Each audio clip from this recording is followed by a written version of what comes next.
Salam Indonesia, salam Nusantara, dari Sabang sampai Merauke, dari Miangas sampai Pulau Rote. Mantalah iman kita, mantalah kasih kita, mantalah pengharapan kita. Tentunya dalam Yesus Kristus menjadi Tuhan dan Juru Selamat kita dan Juru Selamat dunia. Jangan katakan bahwa Yesus bukan Tuhan. Jangan katakan pula bahwa Yesus bukan Juru Selamat. Dia adalah Tuhan, Dia adalah Juru Selamat. Kalau engkau percaya, engkau diselamatkan. Kalau tidak percaya, engkau akan dihukum. Dan walaupun di luar sana ada banyak orang mengatakan Yesus itu bukan Tuhan, Yesus itu bukan Juru Selamat. Tapi saya mau katakan, Alkitab mengatakan Yesus adalah Tuhan, Dia adalah Juru Selamat. Jangan percaya pembohong itu. Jangan percaya orang-orang yang mendustai, yang mengikuti roh penyesat dan roh setan-setan, yang mengikuti ajaran-ajaran palsu. Tapi ikuti apa yang dikatakan oleh firman Allah. Itu sebabnya kita harus rajin membaca firman Allah, supaya iman kita tidak dipelintir oleh orang-orang yang tidak bertanggung jawab. Tuhan Yesus memberkati. Dan saya mengucapkan selamat malam bagi kita. Kiranya kekuatan Tuhan ketika kita beristirahat, biarlah kekuatan Tuhan, kekuatan iman, kekuatan Roh Kudus, kekuatan firman menyertai kehidupan kita sebagai orang percaya. Mari kita tunduk kepada kita berdoa. Terima kasih. Bagian keempat dalam pengupasan Kristen sejati, biarkan itu menjadi bagian hidup yang tidak terlepas dari hidup kami Bapa di surga. Di dalam nama Yesus Kristus kami bersyukur dan berdoa. Haleluya, haleluya. Amin. Saya akan membaca Roma 8 ayat 17. Dan jika kita adalah anak, maka kita juga adalah ahli waris. Maksudnya orang-orang yang berhak menerima janji-janji Allah, yang akan menerimanya bersama-sama dengan Kristus, yaitu jika kita menderita bersama-sama dengan Dia, supaya kita juga dipermuliakan bersama-sama dengan Dia. Haleluya. Jadi Kristen sejati itu Kristen sejati itu adalah Kristen yang sepenuhnya bersandar kepada Tuhan. Jadi sepenuh hati dia bersandar kepada Tuhan. Apapun yang terjadi, penderitaan, kesusahan, kemalangan, aniaya, dia betul-betul dengan sepenuh hati bersandar kepada Tuhan. Tidak ada yang terjadi kebetulan. Semua dalam rancangan Tuhan, semua dalam pengaturan Tuhan. Jadi dia menyerahkan sepenuhnya, bersandar sepenuhnya kepada Kristus dalam kehidupannya. Dan karena apa? Dia tahu Tuhan tidak akan memuji dia melebihi kekuatannya, melebihi kemampuannya, melebihi batas-batas kesabarannya sebagai orang-orang yang percaya kepada Dia. Jadi menjadi Kristen sejati itu memang tidak mudah. Ya. Tetapi saya mau katakan kepada kita bahwa Kristus bertanggung jawab untuk mendidik kita, bertanggung jawab untuk menolong kita. Itu sebabnya Dia berikan Roh Kudus, Dia berikan dirinya sendiri Bapa untuk tinggal dalam hati kita, dalam hidup kita. Ketika kita bersandar sepenuhnya kepada Allah, supaya apa? Kekuatannya yang luar biasa itu menyertai hidup kita, sehingga yang tampak itu Tuhan. Walaupun yang secara kasat mata yang dilihat adalah kita, tetapi di dalam diri kita ini ada Tuhan yang menguasai, ada Tuhan yang merajai. Kan saya sudah tiap kali mengatakan bahwa ketika bangun pagi-pagi atau dimanapun, saya mengatakan biar dia menjadi raja, menjadi Tuhan, dan di dalam hati yang paling dalam ini, dan terlibat dalam mengintervensi kehidupan ini dalam sekecil apapun, di dalam hidup ini, sehingga kita akan terus berada di dalam kehendak Tuhan itu. Kita terus berada dalam kemauan Tuhan. Kita terus berada dalam kehendak Allah, dalam ketaatan kepada Allah. Karena apa? Kita bersandar sepenuhnya kepada Allah, walaupun di tengah-tengah badai kehidupan. Yang kedua kata firman Allah adalah, orang yang rela menderita bagi Kristus. Wow, nggak gampang ini. Untuk menderita bagi Kristus ada banyak orang mempersalahkan. Nanti besok saya akan membawakan bagaimana orang harus memahami kehendak Allah itu dalam kehidupannya. Karena kadang-kala orang tidak bisa memahami kehendak Allah dalam hidup kita, sehingga ketika kita menderita, kita mempersalahkan Tuhan. Why me? Why me? Why me? Why not another people? Why me? Kenapa harus saya? Kenapa nggak orang lain? Ya, padahal Tuhan cinta kamu. Tuhan sayang Tuhan ingin kamu kuat. Tuhan ingin kamu menjadi berkat. Wah. Tapi kalau kita berkata, why me, why me, why me? Wah, bahaya itu. Kapan kita akan menjadi dewasa? Kapan kita akan menjadi bertumbuh dalam Tuhan ini? Kalau cara-cara yang seperti itu. Dan itu sebabnya Tuhan mau kita rela menderita bagi Kristus. Karena ketika kita rela menderita bagi Kristus, Alkitab katakan, kamu menjadi anaknya. Jadi kalau dia menjadi anaknya, kamu menderita, Yesus saja menderita, bahkan mati di kayu salib. Setia sampai mati. Itu sebabnya dia katakan, setialah engkau sampai mati. Untuk memahami ini, nanti ada secara khusus, memahami kehendak Allah terjadi. Supaya kita tidak bersungut-sungut, supaya kita tidak berbantah-bantah, why me, tapi kita betul-betul rela menderita bagi dia. Karena kita tahu, yang terbaik yang Tuhan berikan kepada kita. Yang the best, yang termulia yang Tuhan berikan kepada kita. Bayangkan kau menjadi anaknya ketika engkau rela menderita. Menjadi wali waris. Maksudnya apa menjadi wali waris?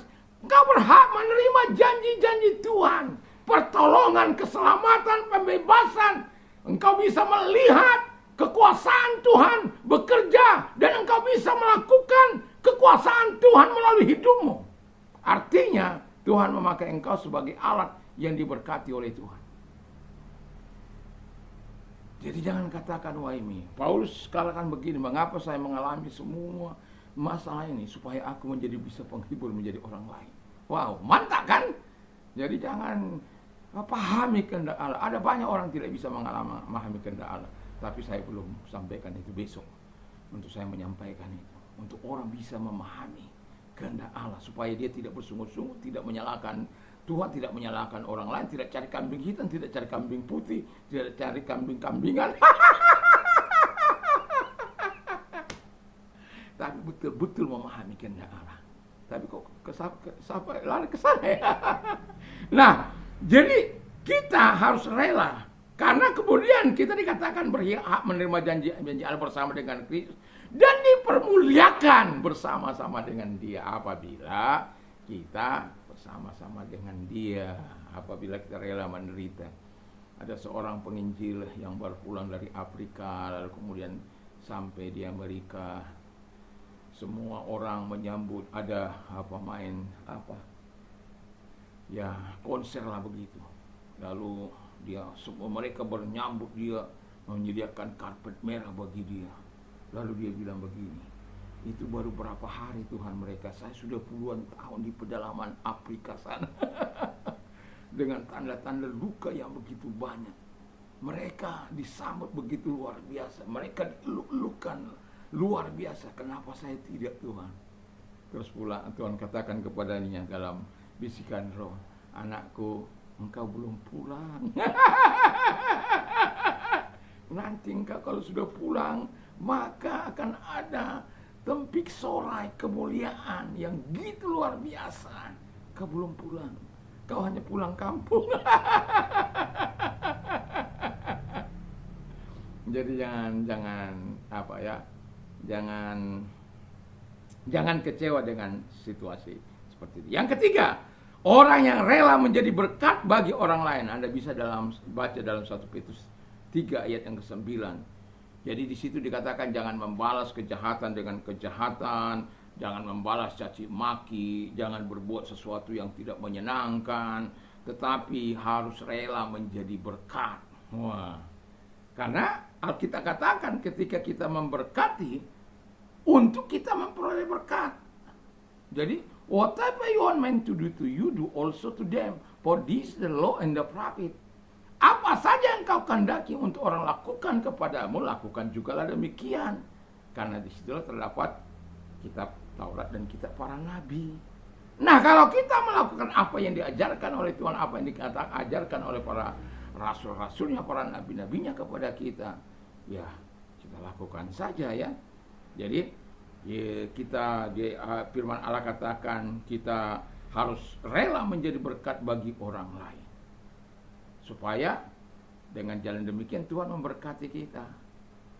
Karena dikatakan, ayat itu dikatakan ketika kita memberkati cara jalan demikian, kita akan memberkati untuk memperoleh berkat. Jadi kita dulu action pertama kali, ya, baru Tuhan akan menyatakan segala kebaikannya, segala perhatiannya kepada kita.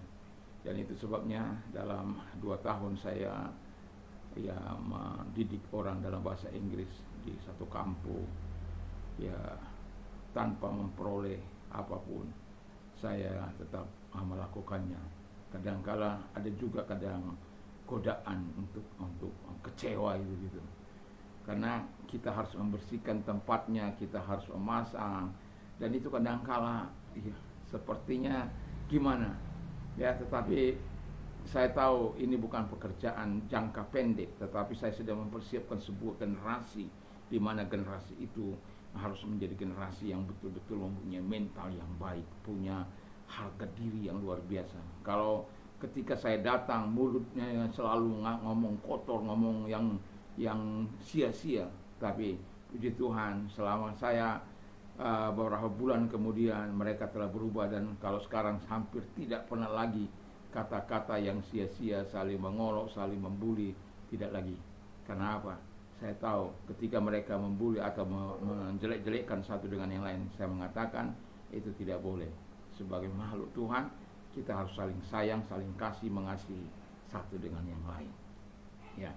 Jadi dalam kehidupan ini sebagai orang percaya, biarlah kita menjadi berkat untuk mempermuliakan Tuhan dalam kehidupan kita, untuk menjadi murid Kristus yang sejati, untuk menjadi Kristen sejati.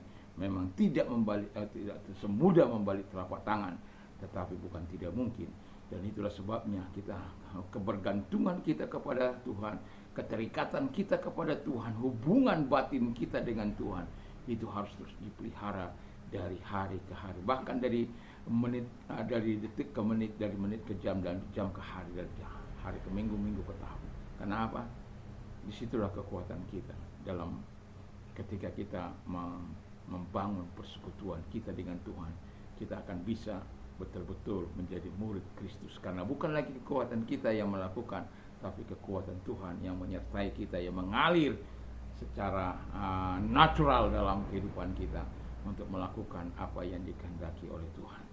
Dan kiranya Tuhan Yesus memberkati sehingga setiap kita punya ikhtiar dalam hati ini untuk menjadi orang Kristen yang percaya, orang Kristen sejati yang percaya kepada Tuhan, yang taat kepada Tuhan, yang bersaksi tentang Kristus, yang orang Kristen yang baik, orang Kristen yang penuh roh, orang Kristen yang penuh iman, orang yang terpanggil menjadi murid, orang yang hidup melalui Kristus, orang yang serupa dengan Kristus, tidak serupa dengan dunia ini. Orang yang sepenuh hati bersandar kepada Kristus, orang yang rela menderita bagi Kristus, dan orang yang rela menjadi berkat bagi orang lain. Kiranya Tuhan memberkati kita. Mari kita tundukkan itu.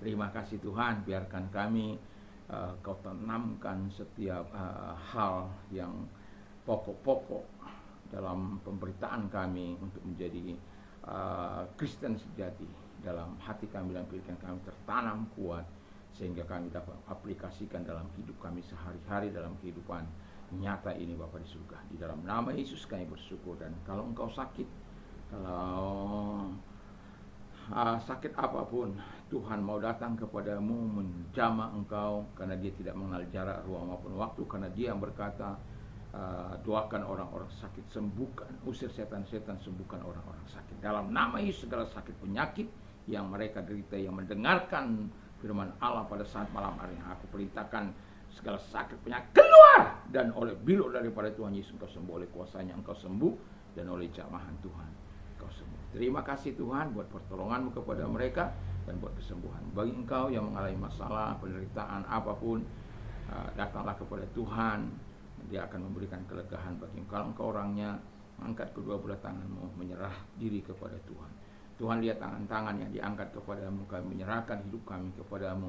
Kiranya Tuhan menolong kami, memberikan solusi yang terbaik dalam masa-masa sulit kami Bapa di surga, sehingga kami dapat keluar untuk mempermuliakan dari kesulitan itu, dan kami mempermuliakan Engkau.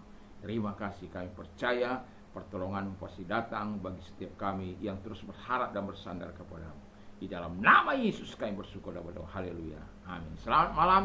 Kiranya Tuhan memberkati kita, dan jangan lupa membaca firman Allah sebelum tidur dan melakukan apa yang terbaik. Mantap, mantap, mantap.